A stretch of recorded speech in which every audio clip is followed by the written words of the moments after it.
Pero napakaganda ng pattern ng Panginoon sa atin. Ito yung pattern ng prodigal son. You know the story of prodigal son? Alam niyo po ba?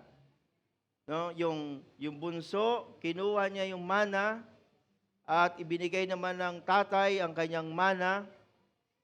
At yung pagkuha ng mana, yung bunso tuwang-tuwa, lumayo ng lugar, inubos ang pera sa kalayawan, sa kasalanan.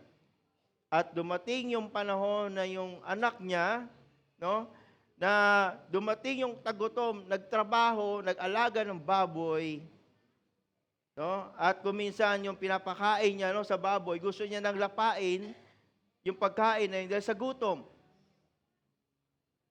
Pero nag-isip-isip yung anak. Sabi niya, yung tatay ko may mga katulong. Ang sasarap ng pagkain, sumusobra pa. At sinabi nung anak, babalik na lang ako sa tatay ko.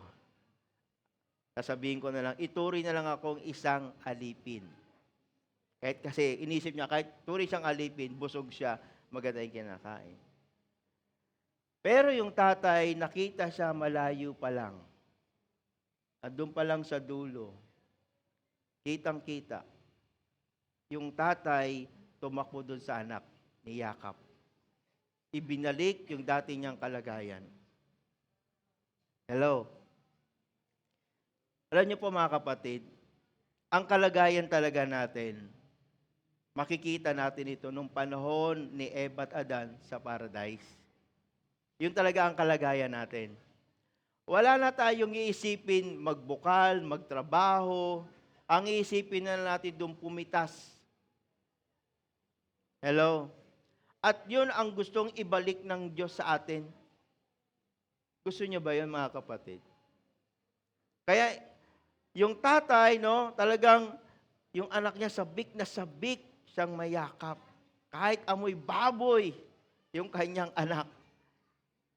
Kahit amoy asang, no?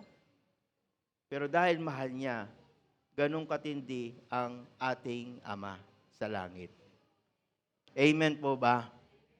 Pagbabalik ka lang, ibabalik ni Lord lahat. Kung bakit tayo nahihirapan ngayon, kung bakit tayo struggle ngayon, kasi ang totoo, hindi tayo bumabalik sa Diyos. Gusto lang natin sarili nating kalayawan, sarili nating gusto. Kaya ang ating Ama gumagawa na ng lahat ng paraan. Ano sinabi niya sa John 3:16 hanggang 17? Ang sabi po dito, Ganito kamahal ng Diyos ang sanlibutan. Ibinigay niya ang kanyang kaisa-isang anak upang ang sino mang sumasampalataya sa kanya ay hindi mapahamak, kundi magkaroon ng buhay na walang hanggan. Sapagkat isinugo ng Diyos ang kanyang anak dito sa sanlibutan upang iligtas ito, hindi upang hatulan. Amen. Ito na po yung kabutihan ng ating Diyos. Kung maiintindihan lang po natin mga kapatid, ako, nung hindi ako bumabalik sa Panginoon, ang hirap-hirap ng buhay ko. Alam niyo po ba mga kapatid, kailangan ko pong magdakaw para makakain? Kailangan ko pa mang-hold up para makakain? Kailangan ko pa magmalimos para makakain? Pero yung bumalik ako sa Diyos, binusog niya ako. Di ba napabiyayaan pa tayo ng maraming bigas, mga gamit sa bata? Kasi ganun pala. Lalo na kung lahat tayo. Hello?